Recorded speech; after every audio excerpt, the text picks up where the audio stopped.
11 Arsenal players pulled out of their national teams during one single international break. Now, when that number first came out, I saw the reactions online, panic, crisis talk, the usual. And honestly, I get it. On the surface, that number looks alarming. It really does. But here is what I want you to do. Just for the next few minutes, put the headlines to one side. Because when you actually sit down with this properly, when you go through the medical detail, when you separate the noise from the reality, you realise something very different is going on at Arsenal. And today I am going to take you through exactly what that is, the injury truth, what it actually means tactically, the Southampton danger that is being seriously underestimated right now, the Ben White situation, the real one, not the version circulating on social media. And the bigger question sitting underneath all of it, is April about to define Mikel Arteta's entire Arsenal career? Let's get into it. I'm Amelia. If you are new here, this channel is about professional analysis, no hype, no agenda, just football intelligence. If that is what you are looking for, subscribe now, hit the bell, and let's go. Right. Before anything else, I need to set the scene properly because context is everything in football analysis. Without it, every story becomes distortion. Arsenal sit 9 points clear at the top of the Premier League, 70 points, 31 games played, 7 games left. And here is the mathematics that matters, and I want you to hold this number. Arsenal's maximum possible points tally from here is 91. Manchester City's maximum, even with a game in hand, is 85. Let that land for a second. City cannot mathematically win this league unless Arsenal fall apart. That is not opinion. That is arithmetic. But here is where the picture gets complicated. Arsenal were beaten 2-0 by Manchester City in the Carabao Cup final, March the 22nd, when not a close game, not a bad luck defeat, a tactical defeat. The quadruple dream ended that day. And then less than 2 weeks later, the international break happened. And one by one, Arsenal players started coming home. Timber, Odegaard, Gabriel, Saliba, Trossard, Rice, Saka, Eze, Hincapié, Zubamendi, Madueke. 11 players, all withdrawn, all heading back to North London, and that is where the narrative took over. But I want to challenge that narrative today because when you actually look at the medical reality behind those 11 names, the picture looks very different to what the headlines are suggesting. So here is the central question I want to explore. Is this genuinely an injury crisis, or is this Mikel Arteta managing his squad for the most important month of his Arsenal tenure? Because those are two completely different things. And the answer changes how you read everything that happens in April. Let me show you what I mean. Let me go through the actual medical picture. Player by player, properly. Eberechi Eze, calf injury, sustained March the 18th in the Champions League win over Bayer Leverkusen. Confirmed out, targeting a return around April the 11th at the earliest. That one is real. That one matters. And we will come back to exactly why in a moment.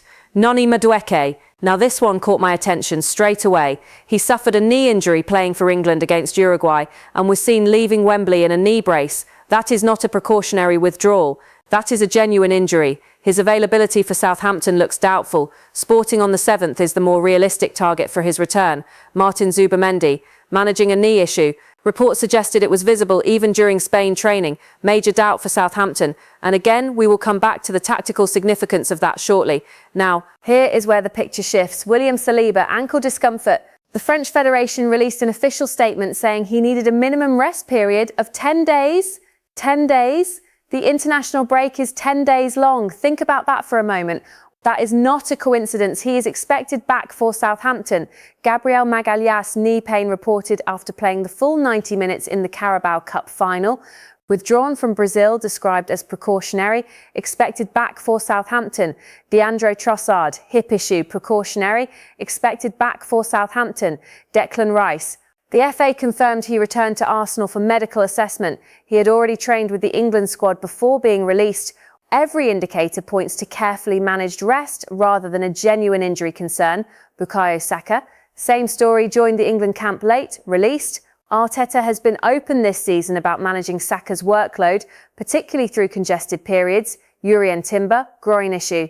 He missed the Carabao Cup final with an ankle problem earlier, but he is training, progressing and expected to be in contention for Southampton. Martin Odegaard, persistent knee issue that kept him out for several weeks. He is targeting the Southampton game and Norway's manager publicly said his return was within reach. Piero Hincapié, withdrew from Ecuador duty. Limited confirmed information on the nature of his issue, still being assessed. So when you sit back and look at this honestly, two players have genuine injury concerns requiring careful monitoring, Ise and Madueke. The rest, a combination of managed rest, precautionary breaks, and a club protecting its assets ahead of the most demanding 4 weeks of its season. That is not a crisis. That is professional squad management. And I think Arteta understood something that the headlines never acknowledge. This international break was the last window of recovery time he was going to get, before April arrived and swallowed everything. Quick question before we go deeper. If most of these withdrawals are precautionary, why did it become the biggest Arsenal story of the week? Because the number 11 did all the work and nobody stopped to count properly. Let's keep going. Now here is where I want to go deeper, because not all absences carry the same tactical weight. And this is the part most coverage gets completely wrong. The one return that changes Arsenal's tactical identity more than any other is not Rice. It is not Saliba. It is not even Saka. It is Odegaard. When Martin Odegaard plays for Arsenal, the team has a progressive trigger between the lines. He is the player who connects the midfield block to the final third in build-up. He receives in tight spaces, turns, creates rhythm, finds the pass that nobody else sees. Without him, Arsenal's build-up becomes more direct, more predictable, easier to press against. His presence, even at 70% fitness, transforms what this team can do in possession. So the Odegaard question is the first thing I will be watching before the Southampton team sheet drops. Now, Zubimendi, and I want to spend a moment here because I think this is genuinely underappreciated. Zubimendi was signed specifically to offer a different profile alongside Declan Rice. He is a positional midfielder, quiet, intelligent, structured. He does not just occupy space, he denies it. His reading of the game protects Rice's more aggressive press recovery instincts by holding deeper structure behind him. Without Zubimendi, Nørgaard comes in. And Nørgaard is a solid, experienced footballer. I want to be clear about that. But the system is not the same. The balance between the two midfield pivots shifts, and that creates vulnerability on transitions that an energetic, direct side like Southampton can absolutely exploit. And then there is Eze, and this genuinely is the loss that concerns me most going into April, not just for Southampton, for the entire run-in. Eze was brought in this summer to provide something Arsenal simply had not had before from the inside right position. A player who can carry in behind, dribble between defensive lines, create from unconventional angles. Nobody else in this current squad does what Eze does. Gyökeres covers the striker role. Saka covers wide right. But the inside right creative dimension, the penetration from deep, that is gone for at least 2 weeks and potentially longer. That is not just a personnel gap. That is a tactical dimension missing from the team. Right, and this is where things change. Up to this point, I've been looking at Arsenal's problems, their absences, their tactical gaps. Now I want to completely flip the perspective and ask a question that I think deserves a serious, honest answer. How dangerous is Southampton on the 4th of April? Southampton are in the Championship. I know, I can already hear it, but stay with me for a moment because the actual picture here is more interesting than the division label suggests. Under Tonda Eckert, who took over permanently in December after Will Still was sacked in November, Southampton have genuinely transformed. They are in the Championship playoff positions, real momentum, a manager with a clear identity, and their FA Cup run this season, Doncaster away, Leicester at home, Fulham away. They beat Fulham, a Premier League side, in the 5th round away from home. This is not a nothing team making up the numbers. Eckert's system is built on high energy pressing and quick vertical transitions when they win the ball back, compact defensive shape. They do not sit deep and attack space aggressively. Now think about what that means against a rotated Arsenal side. Then if Rice and Zubimendi are both absent or one of them, Arsenal's double pivot has a different character. Less defensive protection, more exposure on transitions, less press resistance in midfield. Southampton's game plan essentially writes itself: get the home crowd going early, press Arsenal in the first 15 minutes, force errors in midfield, attack the space behind Arsenal's high line on the counter, and this is what most people are completely missing right now. A rotated Arsenal side, potentially without their captain, without full-strength midfield in a cup tie on a Saturday night at a Championship ground against a team in form with a full St Mary's crowd that has every reason to believe they can cause an upset. That is a genuine cup tie, not a training exercise, not a guaranteed Arsenal win, a genuine competitive FA Cup quarter-final. And I suspect Arteta knows that better than anyone, which is exactly why the team selection for this game will tell us a great deal about his priorities. So is Arteta going to rotate and risk the cup? or name a strong side and risk player availability for Sporting? That decision right there reveals his entire April strategy. Hold that thought because we will come back to it. Before I get to Ben White, let me address something briefly. Gabby Agbonlahor suggested this week that any player who withdraws from international duty should be banned from the next available Premier League game. And look, I understand the sentiment. Playing for your country is an honour. It should not become a scheduling convenience, but I need to be direct. That proposal has no regulatory pathway, none. FAFPro would block it. Club associations would resist it immediately. Player unions would reject it. The fundamental question of who bears legal duty of care for a player's body, the club that employs them 52 weeks a year or a national federation that calls them up 8 times a season, is not a simple one, and it never has been. More importantly, the framing assumes every withdrawal is a choice rather than a medical decision. In Arsenal's case, Saliba had recurring ankle pain confirmed in an official French Federation statement. That is not a fabricated convenience. That is a documented injury communicated by national team medical staff. The debate is worth having. It really is. But the headline version, ban them all, is a broadcast opinion. And we should always be honest about the difference between a broadcast opinion and a serious governance proposal. Right, Ben White. I want to approach this carefully because there is a significant amount of noise around this story and very little actual light. So let me separate what is confirmed from what is not. What is confirmed? Ben White left the England squad during the 2022 World Cup in Qatar. The FA described it at the time as personal reasons. Gareth Southgate later confirmed that White subsequently made himself unavailable for England selection. He was not called up again until Thomas Tuchel brought him back this window as an injury replacement for Jarell Quansah against Uruguay on the 27th of March. White came on as a substitute in the 69th minute. He scored his first international goal in the 81st minute. He then conceded a penalty in stoppage time converted by Federico Valverde, which gave Uruguay a 1-1 draw. He was booed when he entered the pitch. He was booed when his name was announced after he scored. He was booed at full time. That is the confirmed factual account. Now, the Durham theory, a media pundit claimed this week, and I want to be precise about his own language, that he had been led to understand that White refused to watch opponent analysis videos during the 2022 World Cup. That England's analysts tracked who had and had not viewed the material via technology, and that when White was confronted about it, the confrontation led to his departure. Durham himself said, quote, "If that is true, those 4 words matter enormously. That is not a reported fact. That is an unverified theory from a pundit who is himself uncertain of its accuracy. I have seen no corroboration of that from any credible football journalist covering Arsenal, the FA or the England camp. No club source, no federation source, no named player. What I can tell you with confidence is this: 4 years have passed since Qatar 2022.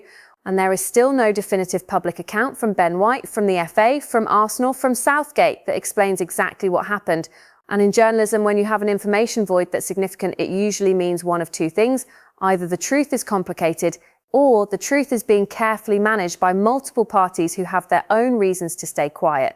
The Durham theory may be completely wrong. It may contain elements of truth. I genuinely do not know. And I think it is important to say that clearly, rather than treat speculation as established fact, what I do know is that Tuchel's decision to select White was tactically coherent. He wanted a right back with defensive discipline, positional awareness and versatility. He explained his reasoning publicly when pressed on the Alexander-Arnold omission. The selection logic stands regardless of what happened in 2022, and the crowd reaction booing a player immediately after he scored for his own country tells you something important. It tells you how powerful a narrative becomes when the truth is never corrected. When there is no better story given, the loudest version fills the space. That is not a football problem. That is a fundamentally human one. Tuchel, to his credit, handled the aftermath well. He was direct. He said he was disappointed by the boos. He backed White publicly. He said White deserved to start, and he was right on all 3 counts. Whether White earns a place at the World Cup this summer is a separate question. He faces serious competition. His case is not yet made, but it is absolutely not closed. And here is the question that has genuinely stayed with me through all of this. Why has nobody in 4 years given the public the actual truth about Qatar 2022? Because that silence is doing real damage to White, to England, to the public's relationship with this squad. Someone knows, and someone is choosing not to say, here is where I stand. The 11-player withdrawal story is real, but it has been fundamentally misdescribed. The medical severity is far lower than the headlines suggest. This is controlled rest management. executed during a convenient international window by a coaching staff preparing for the most demanding stretch of their season. Arteta is not managing a crisis, he is preparing for one. Because the real test, the one that will define this Arsenal season, begins on the 4th of April and does not relent until the 19th. Let me put the schedule in front of you again, because it deserves to be seen clearly. April the 4th, Southampton, FA Cup quarter-final. April the 7th, Sporting CP away, Champions League quarter-final first leg. April the 11th, Bournemouth at home, Premier League. April the 15th, Sporting CP at home, Champions League quarter-final second leg. April the 19th, Manchester City away, Premier League. 5 games, 16 days, including a European quarter-final home and away against a serious, well-organised Portuguese side, including a direct title decider at the Etihad against the team that beat Arsenal 2-0 at Wembley 6 weeks earlier. This is the schedule, and this is where £248 million of summer recruitment either justifies itself or it does not. I want to step back here for a moment, because there is a conversation being completely crowded out by the injury headlines and the Ben White drama, and it is the most important conversation in this entire video. Arsenal have never won the Champions League. They reached a semi-final in 2009 and then waited 16 years to reach a quarter-final again. This season, they eliminated Real Madrid, the reigning European champions, with a 5-1 aggregate victory, and they now face Sporting CP in the last 8. This is a genuinely significant moment in the history of this football club. A Champions League semi-final appearance in the same season Arteta wins the Premier League does not just complete a trophy haul. It redefines Arsenal's European ceiling. It changes the conversations this club can have with elite players in the summer. It changes the way the rest of European football looks at what is being built in North London. The Premier League title matters enormously. Nobody is questioning that. But the Champions League run is the thread that could permanently elevate what Arsenal are. And right now, because 11 players came home early and Ben White got booed at Wembley, that thread is not getting the attention it deserves. Let me tell you specifically what I will be watching in the coming days. The Southampton team sheet is the first real clue.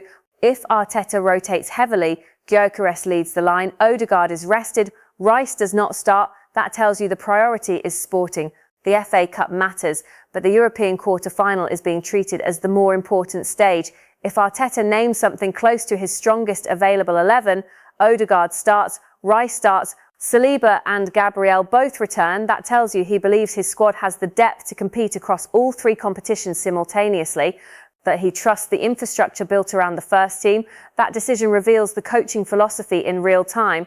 And it is the most informative single piece of information we will get this week. The second thing I will be watching is how Arsenal handle the first 20 minutes against Southampton.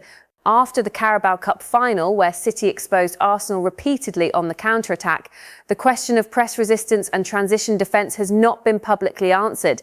Southampton will press high and early. How the midfield structure holds in those first 20 minutes will be very informative. And the Odegaard question runs through everything. If he plays against Southampton, does Arteta manage his minutes? Does he come off at 60 to protect him for the Sporting first leg 4 days later? Because if Odegaard is carrying a knee issue into a Champions League quarter-final, the risk calculation changes completely. These are the decisions that define April. I want to close with something that has been sitting with me throughout all of this research. There is a moment from the Ben White story that I keep coming back to. He came on at Wembley, he was booed, he scored, he was booed again louder, he then gave away a penalty, he walked off the pitch after a draw, and he did all of that inside 25 minutes. In his home stadium, in front of his own supporters, wearing his country's shirt. I am not making a sentimental point, I am making a professional one. That moment exposed how completely emotion can override evidence in public football perception. White scored for England, a real goal, and the crowd still booed. The goal did not shift the narrative in people's minds, not even for a moment. And that tells you everything about what happens when the truth is never clearly stated. When nobody gives the public a better, more accurate story, the loudest version survives every time. That applies to the Ben White story. It applies to the injury withdrawal numbers. It applies to all of it. 11 is a loud number. The actual medical picture is a quiet one, but it is the quiet version that tells you what is really happening. Arsenal are not in crisis. They are preparing for the most important month of Mikel Arteta's career. And in my honest professional assessment, having followed this squad closely across this entire season, I think they are better placed to handle April than almost anyone currently believes. The title is almost mathematically secured. The squad depth is real. The manager has shown the intelligence to build and sustain across a long campaign, but April does not care about preparation. April just arrives, and then we find out exactly what this Arsenal side is made of. That is it from me today. I'm Amelia. This is Amelia Arsenal Update. If this gave you something to think about, please share it with another Arsenal supporter who wants proper analysis, not just reaction content, and drop your answer in the comments below. Do you think Arteta should rotate heavily against Southampton or name the strongest available side and go for the treble? I read every single one. Until next time,